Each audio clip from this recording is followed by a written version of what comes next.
चाणक्य नीति। 7वां अध्याय।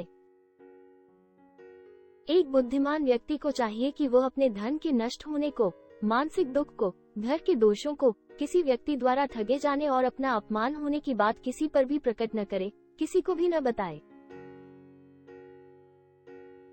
जो व्यक्ति धन धान्य के लेन देन में, विद्या अथवा किसी कला को सीखने में, भोजन के समय अथवा व्यवहार में लज्जाहीन होता है, अर्थात संकोच नहीं करता, वो सुखी रहता है।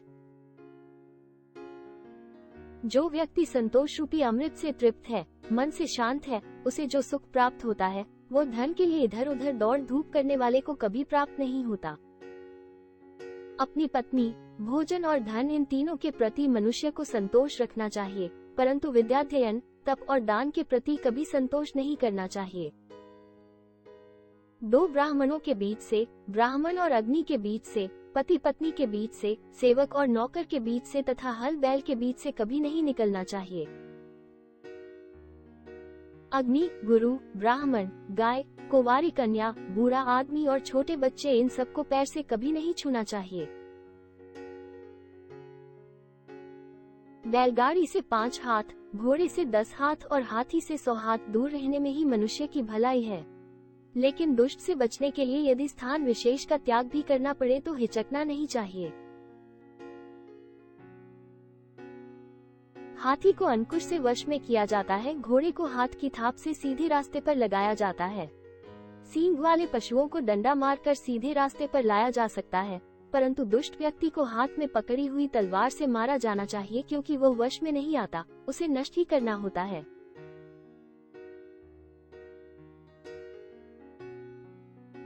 ब्राह्मण भोजन से तृप्त हो जाता है, मोर बादलों के गर्जने पर, सज्जन दूसरे को संपन्न और सुखी देखकर, परंतु दुष्ट दूसरों को विपत्ति में पड़ा देखकर प्रसन्न होते हैं। बलवान शत्रु को अनुकूल तथा दुर्जन शत्रु को प्रतिकूल व्यवहार द्वारा अपने वश में करें। इसी प्रकार अपने समान बल वाले शत्रु को विनम्रता या बल द्वारा, जो भी उस समय उपयुक्त हो, अपने वश में करने का प्रयत्न करना चाहिए। राजा का बल अथवा शक्ति उसकी भुजाओं का बल है। ब्राह्मण का बल उसका ज्ञान है और स्त्रियों का बल रूप और यौवन के साथ साथ उनका सुमधुर व्यवहार है। मनुष्य को अत्यंत सरल और सीधा भी नहीं होना चाहिए। वन में जाकर देखो, सीधे वृक्ष काट दिए जाते हैं और टेढ़े मेढ़े गांठों वाले वृक्ष खड़े रहते हैं।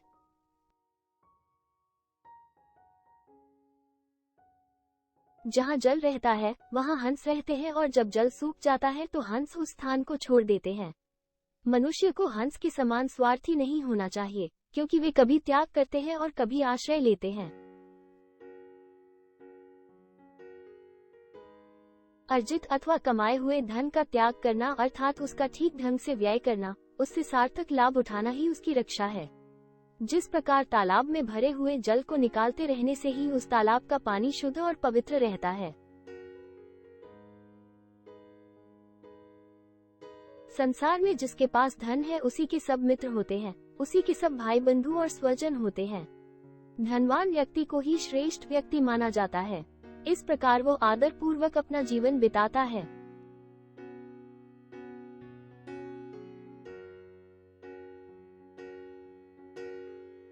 स्वर्ग से इस संसार में आने वाले जीव के शरीर में 4 बातें उसके चिन्ह रूप में रहती है, अर्थात उसके 4 प्रमुख गुण होते हैं। उसमें दान देने की प्रवृत्ति होती है, वो मधुरभाषी होता है, देवताओं की पूजा अर्चना करता है, उनका आदर सत्कार करता है और विद्वान ब्राह्मणों को सदैव तृप्त अर्थात संतुष्ट रखता है।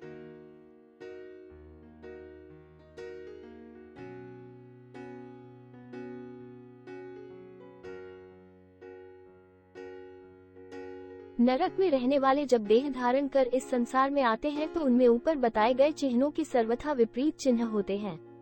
वे मधुरभाषी होने के बजाय अत्यंत क्रोधी स्वभाव के होते हैं, कड़वी बात कहते हैं, ये निर्धन होते हैं, अपने परिवारजनों तथा मित्रों से वे द्वेष भाव रखते हैं, उनकी संगति में नीच लोग रहते हैं और वे नीच कुल वालों की सेवा करते हैं।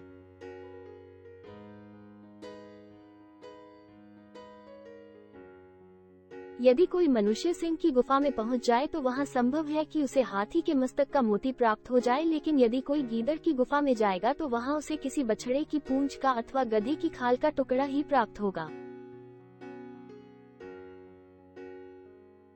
विद्या के बिना मनुष्य का जीवन कुत्ते की उस पूंछ के समान है, जिससे न तो वह अपने शरीर के गुप्त भागों को ढक सकता है और न ही काटने वाले मच्छरों आदि को उड़ा सकता है। वाणी की पवित्रता, मन की शुद्धि, इंद्रियों का संयम, प्राणी मात्र पर दया, धन की पवित्रता, मोक्ष प्राप्त करने वाले के लक्षण होते हैं।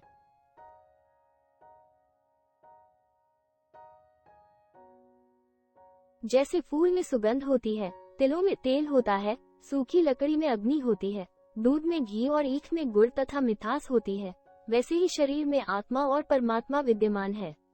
बुद्धिमान मनुष्य को विवेक का सहारा लेकर आत्मा और परमात्मा को जानने का प्रयत्न करना चाहिए। अध्याय का सार। मनुष्य को कई कारणों से धन की हानि होती है, कई कारणों से वो दुखी रहता है। परिवार में कभी कुछ दोष भी आ जाते हैं तथा कई बार उसे धूर्त लोगों के हाथों से धोखा भी उठाना पड़ता है। चाणक्य का कहना है कि मनुष्य को ऐसी बातों को किसी दूसरे पर प्रकट करने की आवश्यकता नहीं, क्योंकि ऐसा करने से जग हंसाई के अतिरिक्त कुछ हाथ नहीं आता। इससे सामाजिक प्रतिष्ठा पर भी आंच आती है।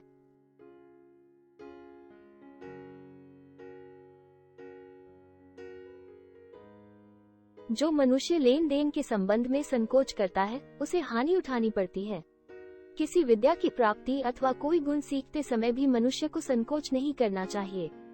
यहाँ संकोच न करने का अर्थ यह नहीं है कि मनुष्य अत्यंत लोभी हो जाए।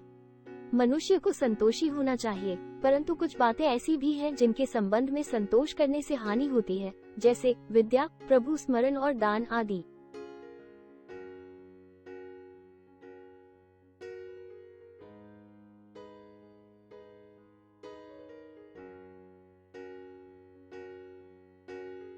यहाँ आचार्य ने सामान्य आचरण की बातों का भी उल्लेख किया है, क्योंकि इनसे व्यक्तिगत रूप से लाभ होता है और सामाजिक प्रतिष्ठा भी प्राप्त होती है।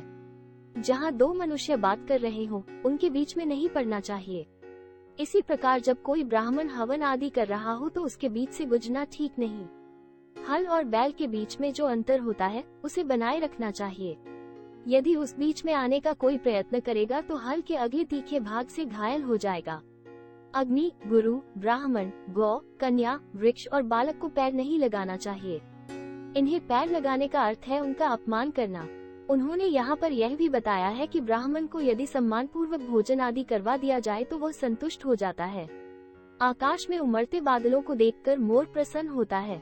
साधु अथवा सज्जन लोग दूसरों का कल्याण होने से प्रसन्न होते हैं, परंतु दुष्ट आदमी दूसरे की भलाई नहीं देख सकता, उसे इससे कष्ट होता है।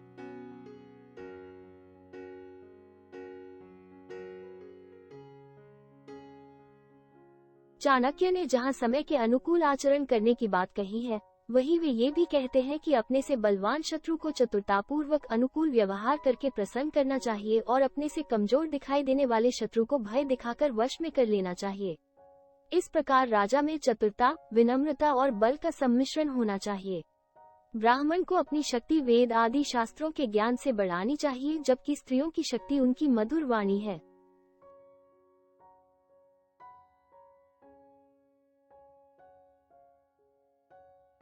चाणक्य कहते हैं कि व्यक्ति को अत्यंत सरल और सीधे स्वभाव का भी नहीं होना चाहिए। सीधे व्यक्ति को सब अपने उपयोग में लाना चाहते हैं, जिससे उसे अक्सर हानि ही होती है, क्योंकि उसके हित की चिंता किसी को नहीं होती।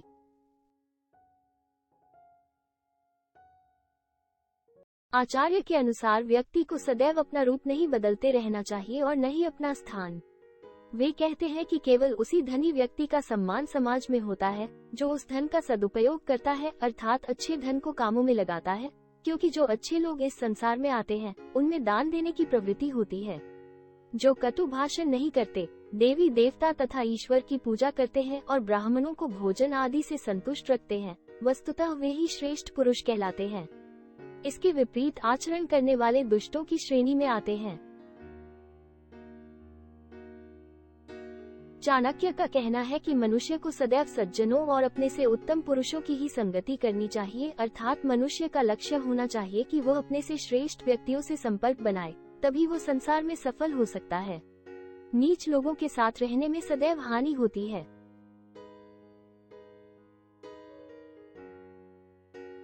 जिस प्रकार फूलों में सुगंध, तिलों में तेल, लकड़ी में आग, दूध में घी, ईख में गुड़ होने पर भी दिखाई नहीं देता, अर्थात ये चीजें इन वस्तुओं में विद्यमान रहती हैं, परंतु उन्हें आँख से देखा नहीं जा सकता। इसी प्रकार मनुष्य के शरीर में आत्मा विद्यमान रहती है। इसे प्रकट करने के लिए विशेष और सुव्यवस्थित प्रयास अर्थात विशेष प्रकार की निरंतर साधना आवश्यक है।